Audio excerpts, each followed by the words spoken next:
ವೀಕ್ಷಕರೇ ನಮಸ್ಕಾರ. ದಕ್ಷಿಣ ಭಾರತದಲ್ಲಿ ಹಿಡಿತ ಸಾಧಿಸಬೇಕು ಮತ್ತು ಈ 5 ರಾಜ್ಯಗಳ ಪೈಕಿ ಕನಿಷ್ಠ 3 ರಾಜ್ಯಗಳಲ್ಲಾದರೂ ಅಧಿಕಾರ ಹಿಡಿಬೇಕು ಮತ್ತು ಬಿಜೆಪಿಗೆ ಒಂದಷ್ಟು ವರ್ಚಸ್ಸು ತಂದುಕೊಡುವ ಮೂಲಕ ಕೇಂದ್ರದಲ್ಲಿ ಅಧಿಕಾರ ಹಿಡಿಯುವುದಕ್ಕೆ ಸುಲಭವಾಗಬೇಕು ಅಂತ ಬಿಜೆಪಿ ನಾಯಕರು ಒಂದು ಭಾರೀ ರಣತಂತ್ರವನ್ನು ಕಳೆದ 2 ದಶಕಗಳಿಂದ ರೂಪಿಸುತ್ತಲೇ ಇದ್ದಾರೆ. ಆದರೆ ದಕ್ಷಿಣ ಭಾರತದಲ್ಲಿ ಅಂತ ಹೇಳಿಕೊಳ್ಳುವ ಮಟ್ಟಿಗೆ ಬಿಜೆಪಿ ನಾಯಕರು ಮತ್ತು ಬಿಜೆಪಿ ಯಶಸ್ವಿ ಸಾಧಿಸಿಲ್ಲ. ದಕ್ಷಿಣ ಭಾರತ ಕರ್ನಾಟಕ ಬಿಟ್ಟರೆ ಉಳಿದ 4 ರಾಜ್ಯಗಳಲ್ಲಿ ಬಿಜೆಪಿ ಅಷ್ಟಕ್ಕಷ್ಟೇ. ಹೀಗಾಗಿ ಎಲ್ಲೋ ಒಂದು ಕಡೆ ಉತ್ತರ ಭಾರತ ಪಕ್ಷ ಎಂಬ ಅಣೆಪಟ್ಟಿಯನ್ನು ಕೂಡ ಬಿಜೆಪಿ ಹೊಂದಿದೆ.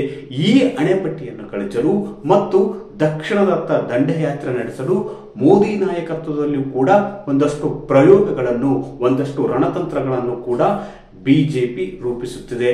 ಆದರೂ ಕೂಡ ಕರ್ನಾಟಕ ಬಿಟ್ಟರೆ 5 ರಾಜ್ಯಗಳ ಪೈಕಿ ಉಳಿದು 4 ರಾಜ್ಯಗಳಲ್ಲಿ ಅಂದ್ರೆ ಕೇರಳ, ತಮಿಳುನಾಡು, ತೆಲಂಗಾಣ, ಆಂಧ್ರದಲ್ಲಿ ಬಿಜೆಪಿ ಹೇಳಿಕೊಳ್ಳುವಂತಹ ಸ್ಥಿತಿಯಲ್ಲಿ ಇಲ್ಲ.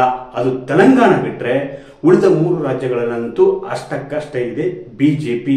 ಇದನ್ನೆಲ್ಲ ಮನಗೊಂಡಿರ್ತಕ್ಕಂಥ ಬಿಜೆಪಿ ದಕ್ಷಿಣ ಭಾರತದಲ್ಲಿ ದೊಡ್ಡ ಆಪರೇಷನ್ ಮಾಡುವುದಕ್ಕೆ ಮುಂದಾಗಿದೆ. ಅದು ಆಂಧ್ರದಲ್ಲಿ. ಕರ್ನಾಟಕವನ್ನು ಹೊರತುಪಡಿಸಿ ಬಿಜೆಪಿಗೆ ಎಲ್ಲೂ ನೆಲೆ ಇಲ್ಲದಿದ್ದರಿಂದ ಮತ್ತು ಬಹುದೊಡ್ಡ ಹಿನ್ನಡೆ ಲೋಕಸಭೆ ಚುನಾವಣೆ ವೇಳೆ ಬಹುದೊಡ್ಡ ಹಿನ್ನಡೆ ದಕ್ಷಿಣ ಭಾರತದಿಂದ ಬಿಜೆಪಿಗೆ ಆಗುತ್ತದೆ. ಇದೆಲ್ಲ ಮನಗೊಂಡಿರ್ತಕ್ಕಂಥ ಬಿಜೆಪಿ ನಾಯಕರು ಪ್ರಾದೇಶಿಕ ಅಂದ್ರೆ ದಕ್ಷಿಣ ಭಾರತ ಒಂದು ರಾಜ್ಯದ ಪ್ರಾದೇಶಿಕ ಪಕ್ಷವನ್ನು ತನ್ನತ್ತ ಸೆಳೆಯಲು ತಂತ್ರಗಾರಿಕೆ ರೂಪಿಸಿದೆ ಅಂತ ಹೇಳಲಾಗ್ತಿದೆ. ಅದು ಬಲಿಷ್ಠವಾಗಿರ್ತಕ್ಕಂಥ ಮತ್ತು ಉತ್ತಮ ಸಂಘಟನೆಯನ್ನು ಹೊಂದಿರತಕ್ಕಂಥ ಪ್ರಾದೇಶಿಕ ಪಕ್ಷವನ್ನು ಅಷ್ಟೇ ಅಲ್ಲ 10 ವರ್ಷಗಳ ಕಾಲ ಆಳಿದ್ದಂಥ ಪ್ರಾದೇಶಿಕ ಪಕ್ಷವನ್ನು ತನ್ನತ್ತ ಸೆಳೆಯಲು ಮುಂದಾಗಿದೆ ಎಂಬ ಮಾತುಗಳು ಕೂಡ ಕೇಳಿ ಬರತೊಡಗಿವೆ. ಹಾಗಾದ್ರೆ ಯಾವ ರಾಜ್ಯದ ಯಾವ ಪಕ್ಷವನ್ನು ಬಿಜೆಪಿ ತನ್ನತ್ತ ಸೆಳೆಯಲು ಮುಂದಾಗಿದೆ? ಅದೇ ರೀತಿ ಬಿಜೆಪಿ ಜೊತೆ ವಿಲೀನವಾಗುವುದಕ್ಕೆ ಆ ಒಂದು ಪ್ರಾದೇಶಿಕ ಪಕ್ಷ ಮನಸ್ಸು ಮಾಡಿದ್ದಾದ್ರೂ ಯಾಕೆ? ಈ ಕುರಿತು ಮತ್ತಷ್ಟು ಮಾಹಿತಿ ನೀಡ್ತೀನಿ. ಅದಕ್ಕೂ ಮುನ್ನ ನಮ್ಮ ಚಾನಲ್ ಸಬ್ಸ್ಕ್ರೈಬ್ ಮಾಡಿ, ವಿಡಿಯೋ ಶೇರ್ ಮಾಡಿ, ಲೈಕ್ ಮಾಡಿ, ಕಮೆಂಟ್ ಮಾಡಿ.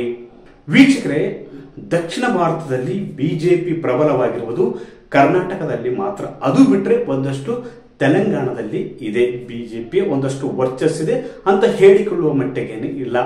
ಆದರೆ ತೆಲಂಗಾಣದಲ್ಲಿ ಅತ್ಯಂತ ಪ್ರಭಾವಿ ಮತ್ತು ಉತ್ತಮ ಸಂಘಟನಾ ಶಕ್ತಿಯನ್ನು ಹೊಂದಿರತಕ್ಕಂಥ ಪಕ್ಷ ಅಂದ್ರೆ ಅದು ಬಿಆರ್ಎಸ್, ಭಾರತೀಯ ರಾಷ್ಟ್ರ ಸಮಿತಿ ಪಕ್ಷ.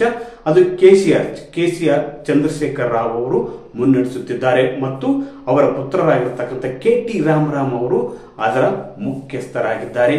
ಈ ಪಕ್ಷವನ್ನು ತನ್ನತ್ತ ಸೆಳೆಯಲು ಬಿಜೆಪಿ ಮುಂದಾಗಿದೆ ಎಂಬ ಮಾತುಗಳು ಕೂಡ ಕೇಳಿ ಬರತೊಡಗಿವೆ. ಅದರಲ್ಲೂ ವಿಶೇಷವಾಗಿ ಆಂಧ್ರ ಪ್ರದೇಶದ ಸಿಎಂ ಆಗಿರ್ತಕ್ಕಂಥ ಚಂದ್ರಬಾಬು ನಾಯ್ಡು ಅವರನ್ನು ಮುಖ್ಯವಾಗಿ ಇಟ್ಟುಕೊಂಡು ಈ ರಣತಂತ್ರದ ಭಾಗವಾಗಿ ಇಟ್ಟುಕೊಂಡು ಅಂದ್ರೆ ಭಾರತೀಯ ರಾಷ್ಟ್ರ ಸಮಿತಿ ಪಕ್ಷವನ್ನು ತನ್ನ ಜೊತೆ ವಿಲೀನ ಮಾಡಿಕೊಳ್ಳಲು ಮುಂದಾಗಿದೆ ಎಂಬ ಸುದ್ದಿಗಳು ಕೂಡ ಹರಿದಾಡತೊಡಗಿವೆ. ಅದರಲ್ಲೂ ವಿಶೇಷವಾಗಿ ಆಂಧ್ರದ ಸಿಎಂ ಆಗಿರ್ತಕ್ಕಂಥ ಚಂದ್ರಬಾಬು ನಾಯ್ಡು ಅವರ ಮುಖಾಂತರ ಕೆಸಿಆರ್ಗೆ ಗಾಳ ಹಾಕಿದ್ದಾರೆ ಎಂಬ ಮಾತುಗಳು ಅಷ್ಟೇ ಅಲ್ಲ, ಈ ಒಂದು ವಿಷಯವನ್ನು ಖುದ್ದು ಚಂದ್ರಶೇಖರ್ ರಾವ್, ಮಾಜಿ ಸಿಎಂ ಆಗಿರತಕ್ಕಂಥ ಚಂದ್ರಶೇಖರ್ ರಾವ್ ಅವರ ಮಗಳು ಈ ಅಂಶವನ್ನು ಹೊರಹಾಕಿದ್ದಾರೆ.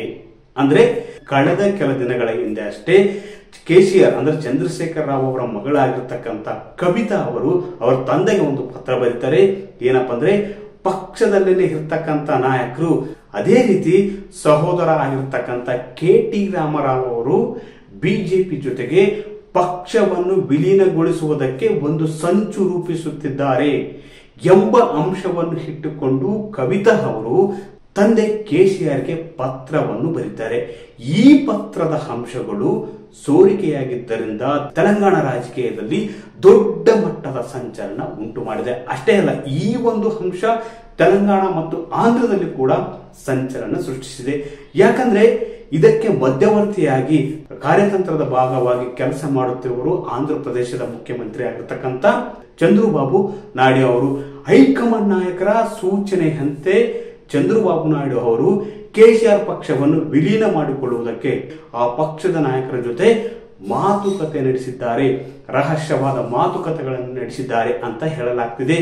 ಈ ಒಂದು ಅಂಶವನ್ನು ಅಂದ್ರೆ ಚಂದ್ರಶೇಖರ ರಾವ್ ಅವರ ಮಗಳು ಕವಿತಾ ಅವರು ಹೊರ ಹಾಕಿರುವುದರಿಂದ ತೆಲಂಗಾಣದಲ್ಲಿ ದೊಡ್ಡ ಮಟ್ಟದ ಒಂದು ಸಂಚಲನ ಸೃಷ್ಟಿಯಾಗಿದೆ. ಯಾಕಂದ್ರೆ ಕಳೆದ 10 ವರ್ಷಗಳಲ್ಲಿ ಈ ಪಕ್ಷ ಅಂದ್ರೆ 2001ರಲ್ಲಿ ಟಿಡಿಪಿಯಿಂದ ಹೊರಬಂದ ಬಳಿಕ ತೆಲಂಗಾಣ ರಾಷ್ಟ್ರೀಯ ಸಮಿತಿಯನ್ನು ಸ್ಥಾಪಿಸಿ ಮತ್ತು ಪ್ರತ್ಯೇಕ ರಾಜ್ಯಕ್ಕಾಗಿ ಹೋರಾಟ ನಡೆಸಿದ್ರು ಚಂದ್ರಶೇಖರ್ ರಾವ್.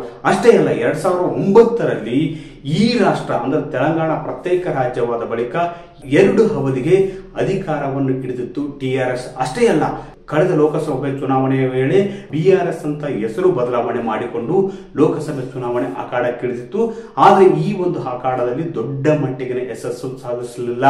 ಆದ್ರೆ ಇಂಥ ವೇಳೆ ಬೆನ್ನಲ್ಲೇ ವಿಧಾನಸಭೆ ಚುನಾವಣೆಯಲ್ಲಿ ದೊಡ್ಡ ಹಿನ್ನಡೆಯನ್ನು ಅನುಭವಿಸಿದ ಬಳಿಕ, ಅದೇ ರೀತಿ ಲೋಕಸಭೆ ಚುನಾವಣೆಯಲ್ಲಿ ಕೂಡ ದೊಡ್ಡ ಹಿನ್ನಡೆ ಅನುಭವಿಸಿದ ಬಳಿಕ ಪಕ್ಷದಲ್ಲಿ ಅಸಮಾಧಾನ ಭುಗಿಲೆದ್ದಿದೆ, ಆಕ್ರೋಶ ಭುಗಿಲೆದ್ದಿದೆ. ಕೆಲ ನಾಯಕರು ಬಿಜೆಪಿಯತ್ತ ಒಲವನ್ನು ಹೊಂದಿದ್ದಾರೆ. ಸ್ವತಃ ಕೆಸಿಆರ್ ಅವರ ಮಗ ಕೆಟಿ ರಾಮರಾವ್ ಅವರೇ ಬಿಜೆಪಿಗೆ ಸೇರಲು ಉತ್ಸುಕತೆ ಹೊಂದಿದ್ದಾರೆ ಮತ್ತು ಪಕ್ಷವನ್ನು ಬಿಆರ್ಎಸ್ ಪಕ್ಷವನ್ನು ಬಿಜೆಪಿ ಜೊತೆ ವಿಲೀನ ಮಾಡುವುದಕ್ಕೆ ಸಿದ್ಧರಾಗಿದ್ದಾರೆ ಅಂತ ಅವರ ಸಹೋದರಿ ಕವಿತಾ ಇಂಥ ಒಂದು ಆರೋಪವನ್ನು ಮಾಡಿದ್ದಾರೆ. ಒಂದು ವೇಳೆ ಕೆಸಿಆರ್ ಹಾಗೂ ತಮ್ಮ ಸಹೋದರಿ ಇಂಥದ್ದೊಂದು ನಿರ್ಧಾರಕ್ಕೆ ಮುಂದಾಗಿದ್ರೆ ತೆಲಂಗಾಣದಲ್ಲಿ ತಾವು ಹೊಸ ಪಕ್ಷ ಸ್ಥಾಪನೆ ಮಾಡುವುದಾಗಿ ಕವಿತಾ ಅವರು ಘೋಷಣೆ ಮಾಡಿದ್ದಾರೆ. ಒಟ್ಟಾರೆಯಾಗಿ ದಕ್ಷಿಣ ಭಾರತದಲ್ಲಿ ಕರ್ನಾಟಕ ಬಿಟ್ಟು ನೆಲೆ ಇಲ್ಲದಂತಹ ಬಿಜೆಪಿ ತೆಲಂಗಾಣದಲ್ಲಿ ದೊಡ್ಡ ಮಟ್ಟದ ಆಪರೇಷನ್ ಮಾಡುವುದಕ್ಕೆ ಸಜ್ಜಾಗಿದೆ. ಅದೇ ರೀತಿ ಬಿಆರ್ಎಸ್ ಪಕ್ಷವನ್ನು ಆ ನಾಯಕರು ಒಪ್ಪಿದ ಬಳಿಕ ತನ್ನೊಂದಿಗೆ ವಿಲೀನ ಮಾಡಿಕೊಂಡು ಕೆಟಿ ರಾಮರಾವ್ ಅವರಿಗೆ ಬಹುದೊಡ್ಡ ಹುದ್ದೆಯನ್ನು ನೀಡುವುದಕ್ಕೆ ಒಂದು ರಣತಂತ್ರ ರೂಪಿಸಿದೆ ಅಂತ ಹೇಳಲಾಗ್ತಿದೆ. ವೀಕ್ಷಕರೇ, ಈ ಮಾಹಿತಿ ನಿಮಗೆ ಇಷ್ಟವಾದಲ್ಲಿ ವಿಡಿಯೋ ಶೇರ್ ಮಾಡಿ, ಲೈಕ್ ಮಾಡಿ, ಕಮೆಂಟ್ ಮಾಡಿ.